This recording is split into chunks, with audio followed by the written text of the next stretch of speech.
Vamos ao vivo, então, a abertura do STF. Edson Fachin deve discursar a qualquer momento. Todos os ministros já entraram na sala e vamos ouvir.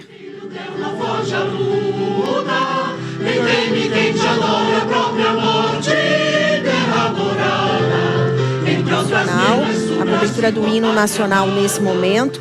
Após esse momento vai começar o discurso de Edson Fachin e tem uma expectativa por trás desse discurso que ele vai falar também sobre a questão do Código de Conduta. Vamos ouvir.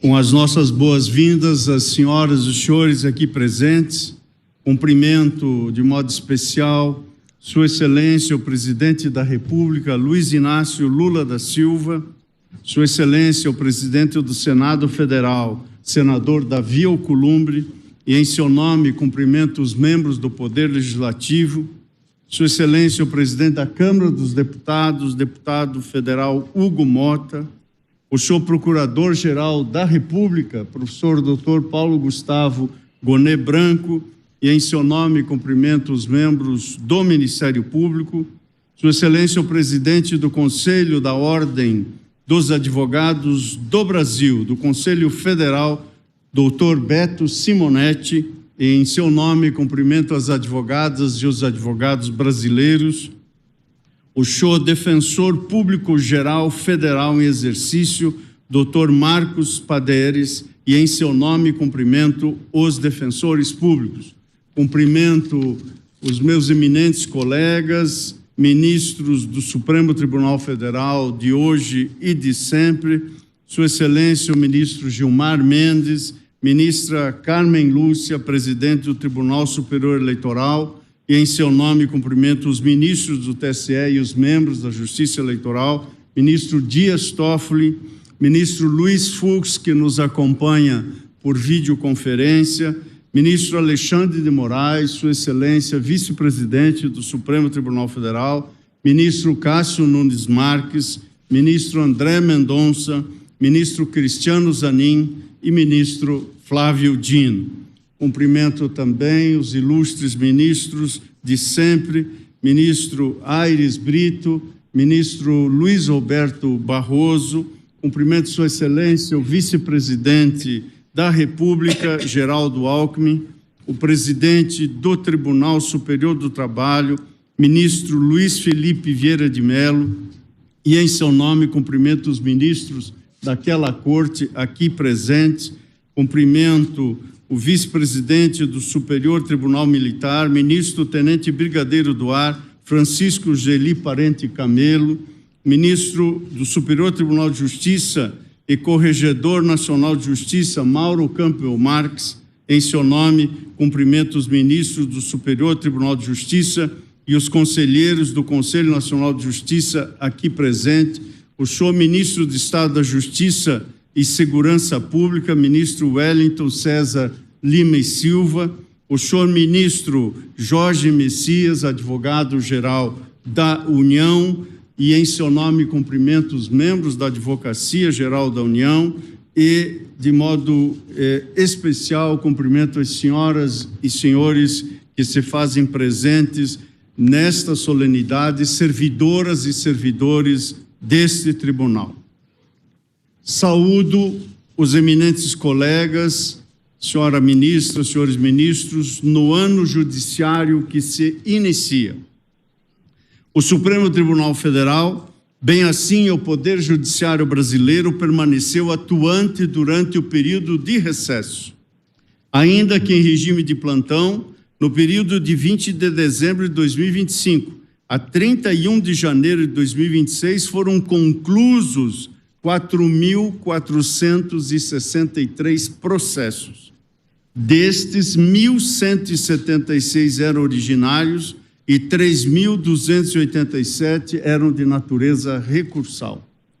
Cumprimento e agradeço publicamente ao ministro Alexandre de Moraes, que dividiu comigo o período das atribuições e responsabilidades da presidência durante o recesso do Poder Judiciário.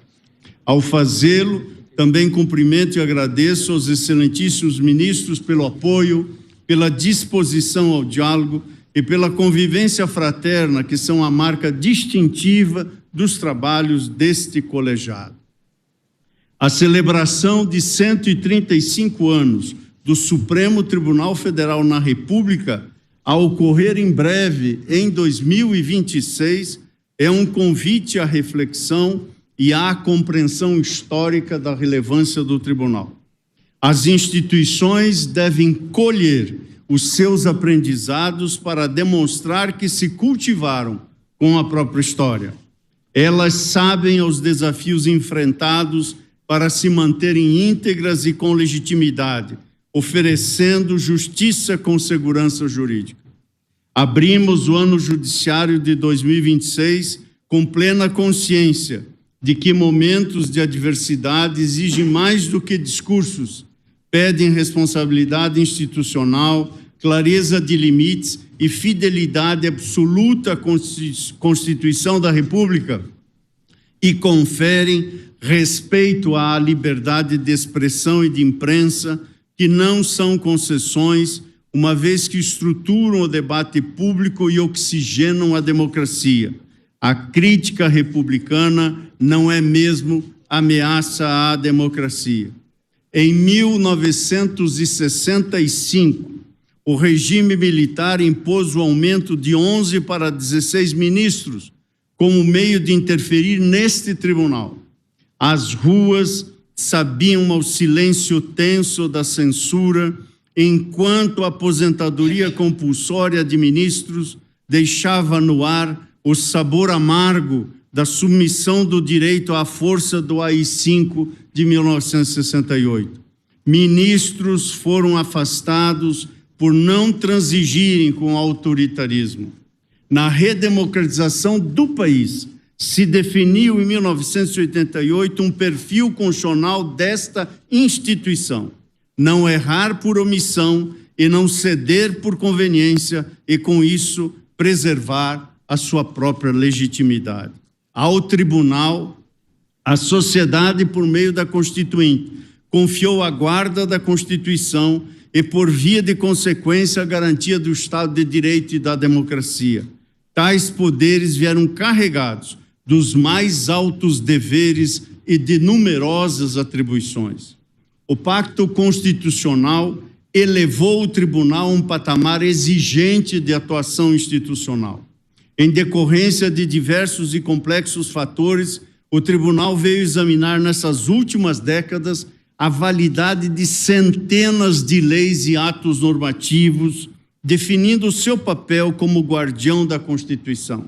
Tratou de direitos fundamentais e minorias, de igualdade, dignidade humana, identidade de gênero e direitos indígenas no âmbito do marco temporal, do sistema político-eleitoral, da corrupção e crimes de autoridades, da separação de poderes e crises institucionais, do sistema penal e das garantias processuais, do sistema prisional e direitos humanos, do federalismo e repartição de competências, incluindo políticas públicas, proteção de dados e prevalência de critérios científicos. O tribunal foi chamado também a dar cumprimento devido às sentenças da Corte Interamericana de Direitos Humanos vinculantes para o Estado brasileiro, e nessa esteira, dentre outras respostas, determinou limites e possibilidades para o uso da força, bem assim planos de reocupação de espaços territoriais tomados. Demais disso, formulou um novo modelo para a política pública de saúde, a partir das demandas que chegaram ao tribunal, cuja concretização requer agora a devida atenção necessária dos agentes públicos federais, estaduais e municipais com a necessária integração. Na busca da concretização da Constituição, foram judicializados conflitos do sistema político, questões capitais do Estado fiscal e do equilíbrio orçamentário, e destinou-se ao tribunal o papel de garantidor da continuidade institucional e intérprete das regras do jogo democrático. Quase 38 anos depois, lições históricas se instalam. Advém daí, dentre outras causas, a realidade vivenciada que resulta em boa medida de um deslocamento da pressão institucional. Como sabemos, sociedades democráticas produzem continuadamente pressão por inclusão, inclusão política, inclusão social, inclusão econômica, inclusão simbólica. Cidadãos e cidadãs demandam representação, direitos e reconhecimento. Essa pressão na democracia é estrutural, ela não desaparece. Em condições normais, essa pressão é absorvida e processada pelos canais representativos, partidos políticos, legislativo e executivo eleito. É ali que as demandas são agregadas, negociadas, transformadas em políticas públicas. É ali que os conflitos distributivos e identitários encontram mediação. Quando esses canais saturam, quando a fragmentação partidária impede a formação de maiorias estáveis, quando o custo de governabilidade se torna proibitivo, quando a responsividade do sistema representativo cai abaixo de um limiar mínimo, quando a confiança nas instituições representativas se erode, a pressão não desaparece, ela se desloca. Entender isso parece-me fundamental para avaliar corretamente o momento que nós nos encontramos. Isso não significa que este tribunal seja agente passivo das circunstâncias. Ao contrário, o protagonismo tem seus ônus e efeitos para a legitimidade institucional. Os ministros respondem pelas escolhas que fazem, as decisões que nós todos tomamos, os casos que priorizamos, a forma como nos comunicamos, tudo isso importa. Decorrido um ciclo de mais de 30 anos, iniciamos hoje 2026. Entendo que agora o desafio é diferente. Em termos específicos, a questão é a de saber se já chegou a hora de o tribunal sinalizar por seus atos próprios que o momento é outro. Minha convicção é que esse momento chegou. A fase agora é a da retomada plena da construção institucional de longo prazo. Cabe então refletir sobre a causa, e não apenas quanto aos sintomas. É imprescindível ampliar a capacidade do próprio sistema político-institucional de processar demandas. É certo que este Supremo foi impulsionado e, ao mesmo tempo, colocou-se em direção ao centro do sistema institucional das decisões do Estado de Direito Democrático. Nos momentos críticos, como na defesa do processo eleitoral e das urnas, o tribunal atuou para impedir erosões constitucionais. Por isso, o Brasil tem lições de democracia a oferecer, porque preservou suas eleições sem ruptura e com respeito à Constituição.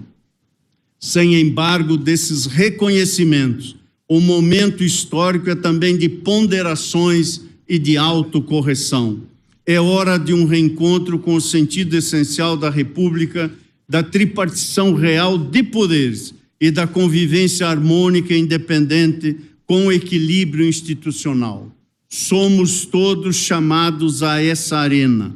É que a democracia constitucional traduz obrigações de prestação de contas e também de memória.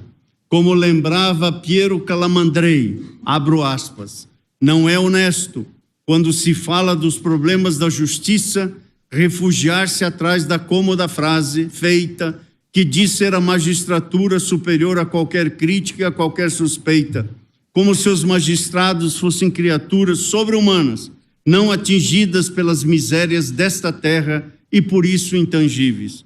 Quem se contenta, acrescenta Calamandrei, com essas tolas adulações, ofende a seriedade da magistratura, a qual não se honra adulando, mas ajudando sinceramente estar à altura de sua missão, fecho aspas. Por mais de 3 décadas, este tribunal se disse presente em graves momentos da vida nacional, com resposta firme pelo Estado de Direito Democrático contra ameaças de golpe. Há, nada obstante, em meu modo de ver, respostas ainda a serem dadas, tendo como pressuposto a institucionalidade democrática. A um só tempo devemos perseverar e devemos mudar.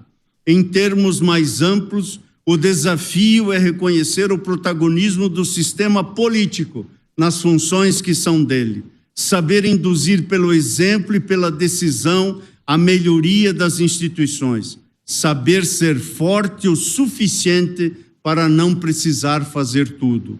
Talvez seja mais difícil do que os desafios anteriores, porque exige não a coragem de agir, mas a sabedoria de calibrar a ação, a paciência institucional da construção. Essa tarefa, esse munus, não é nem pode ser obra solitária. A colaboração institucional engrandece a construção colegiada. Unidade não é unanimidade. O que nos une não é a concordância em todas as questões. Ademais, o todo não se confunde com a parte. O que nos une é o compromisso com a instituição. Reafirmo, nesta oportunidade, as metas que orientam a presente gestão. No plano interno, destaca-se a promoção do debate institucional sobre integridade e transparência. Agradeço de público, como já fiz, diretamente a todos os integrantes desse tribunal, a eminente ministra Carmen Lúcia, por ter aceitado a relatoria da proposta de um Código de Ética, compromisso de minha gestão para o Supremo Tribunal Federal. Vamos caminhar juntos na construção do consenso no âmbito desse colegiado. Impende dialogar e construir confiança pública, porque nesta reside a verdadeira força do Estado de Direito, e é para o cidadão que todo o sistema de justiça deve permanentemente se orientar. Reitero o compromisso ético que todos devemos ter no exercício das funções públicas. No contexto do Conselho Nacional de Justiça, que se orienta por atribuições bem delimitadas, iremos prosseguir nos afazeres do Observatório de Integridade e Transparência, colocando o CNJ como norte do aperfeiçoamento institucional do Judiciário no campo da ética e da transparência. Na área dos processos eletrônicos, vamos seguir com humanização e inteligência, uma gestão de ponta para desenhar e efetivar a justiça acessível, transformando o judiciário pela tecnologia.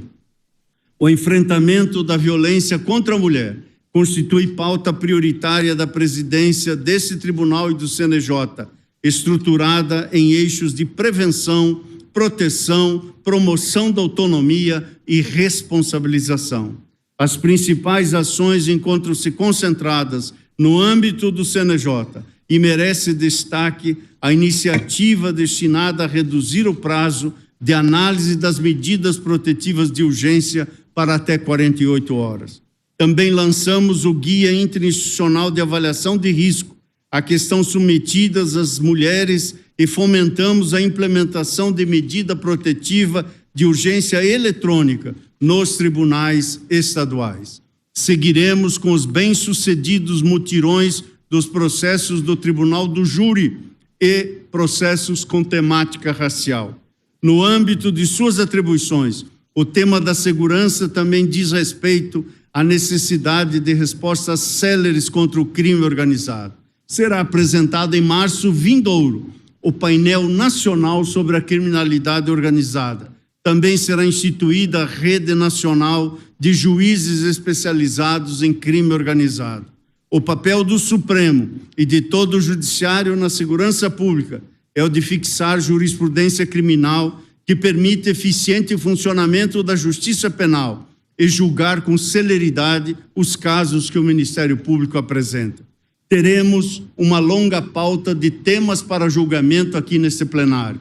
Dentre eles, o uso de redes sociais por membros do Ministério Público, a constitucionalidade ou não da coleta obrigatória de material genético de condenados, a possibilidade de perda de mandato por infidelidade partidária, anistia a partidos políticos que não preencheram cotas raciais e de gênero, Chamam também a nossa atenção os imperativos do trabalho decente, pois o novo mundo do trabalho pede segurança jurídica e análise das possibilidades de proteção de direitos. Esses e outros julgamentos serão norteados pela observância à Constituição, que impõe, quando necessário, o exercício de um papel contra-majoritário. No plano externo, reafirmo nossa permanente disposição de diálogos com os demais poderes. Diante da quadra vivenciada no Brasil, propomos uma agenda republicana pela legitimidade institucional e pela transformação do Estado. Um compromisso com a Constituição e com a sociedade, voltado à proteção de direitos fundamentais e da segurança pública. Sustentam essa ideia inicial os seguintes eixos: 1. Transparência, integridade e diálogo institucional. 2. Divergência democrática como elemento legítimo da vida constitucional. 3. Centralidade da legalidade constitucional como linguagem comum entre os poderes. 4. Direitos humanos e segurança como eixos da democracia constitucional. 5. Atuação do Supremo Tribunal Federal marcada por responsabilidade e segurança jurídica. 6. Eficiência, inovação e sustentabilidade. O Brasil tem um encontro marcado com sua melhoria institucional. Temos um sistema representativo que precisa recuperar sua capacidade de processar as demandas da sociedade. Temos instituições de controle que precisam funcionar melhor. Temos uma cultura política que ainda não consolidou plenamente os valores republicanos. E temos, sobretudo, uma dívida histórica com os excluídos. Há muito por fazer. A segurança jurídica é condição para o desenvolvimento econômico e social, e o Poder Judiciário contribuirá nesse sentido. A legitimidade é o alicerce que sustenta o edifício do sistema de justiça, e a sua presença não raro é silenciosa e quase invisível, mas a sua ausência é ruidosa e perceptível. Entendo que o tempo também é de rememorar limites. O ordenamento jurídico brasileiro é funcional, inclusive no enfrentamento de ilícitos no sistema financeiro. Eventuais práticas irregulares encontram resposta adequada nos mecanismos próprios de supervisão, fiscalização e sanção. A criação de soluções à margem das instituições compromete a segurança jurídica, a previsibilidade regulatória, a separação de poderes com potencial de erosão da confiança pública e do próprio funcionamento do mercado. Estamos em ano eleitoral. Aproveito a oportunidade para parabenizar a excelentíssima ministra Carmen Lúcia, atual presidente do Tribunal Superior Eleitoral, além do trabalho que coordenou nas eleições de 2024. Destaco a aprovação da resolução que aumentou a participação de mulheres e reforçou o compromisso da Justiça Eleitoral com a igualdade de gênero nos tribunais. Almejamos eleições livres, seguras e limpas, como tem sido levado a efeito com zelo exemplar pela Justiça Eleitoral, coibindo abusos e informações falsas, como certamente pautará o Tribunal Superior Eleitoral nas eleições, aí então já sob a presidência do eminente ministro Cássio Nunes Marques. Em ano eleitoral, a justiça deve manter-se equidistante das posições políticas, sejam quais forem. Reitero que é uma honra servir a Constituição ao lado de milhares de magistradas, magistrados, servidoras e servidoras que em todo o Brasil compreendem que a cada despacho, a cada decisão, a cada processo, a jurisdição deve se fazer sinônimo de justiça, confiança e segurança jurídica. Nos processos, as dúvidas sobre conflitos de interesse devem ser tratadas sempre com transparência. E ninguém cogite que possa ser diferente numa sociedade republicana como a nossa.